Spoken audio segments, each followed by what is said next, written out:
In the 1840s, teaching a black person to read was considered dangerous.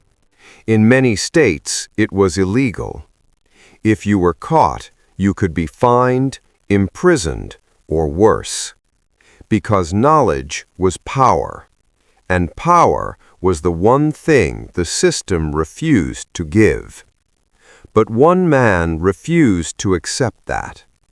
When the law shut down his school, he didn't hide it, he moved it. Out of the city, out of the state, and into the middle of the Mississippi River. His name was John Berry Meachum. He was born into slavery in Virginia in 1809. Like millions of others, his life was not his own.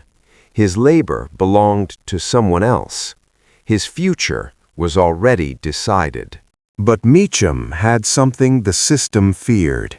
He had determination. Through years of hard work, discipline, and relentless saving, he eventually earned enough money to purchase his freedom.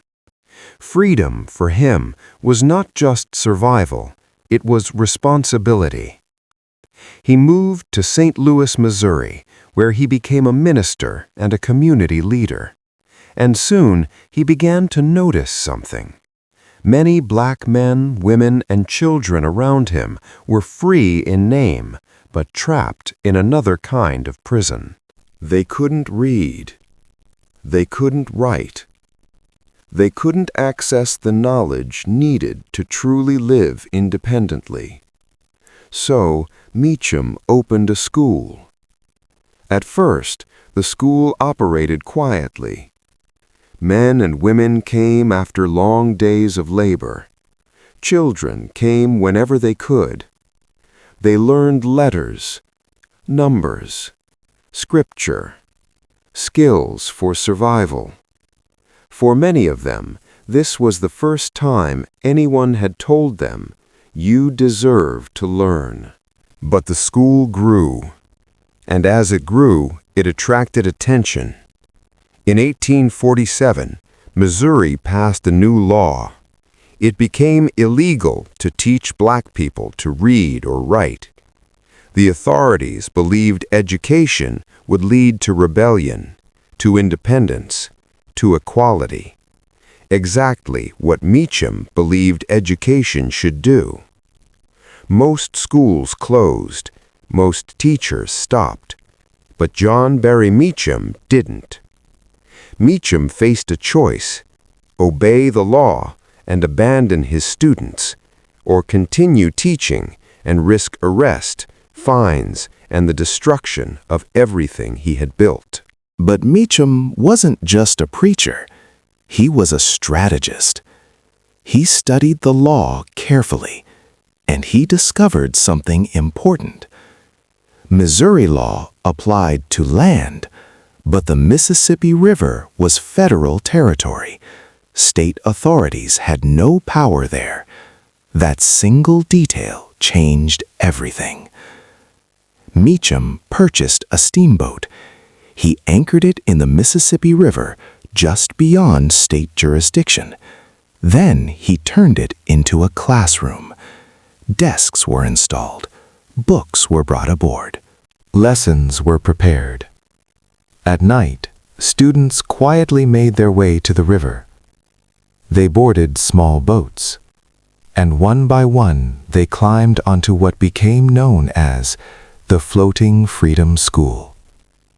There, in the middle of the water, they learned how to read letters from loved ones, how to sign their names, how to understand contracts, how to think for themselves.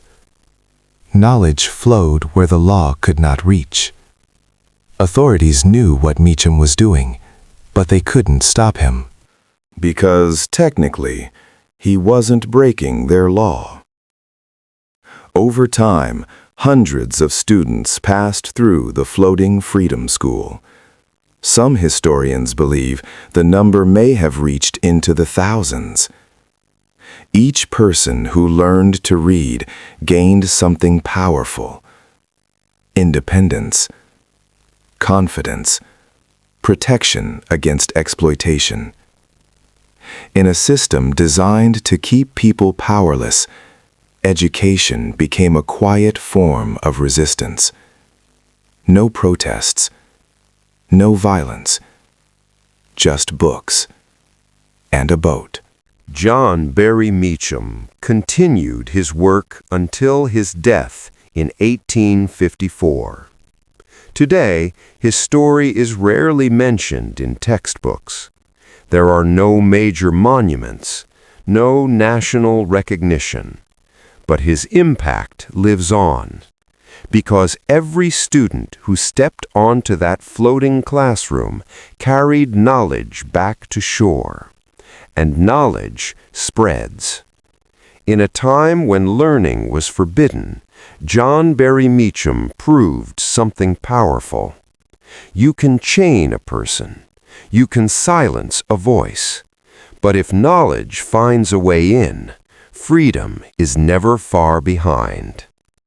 If stories like this matter to you, subscribe. Because history is full of people like John Berry Meachum, and many of their stories were almost erased.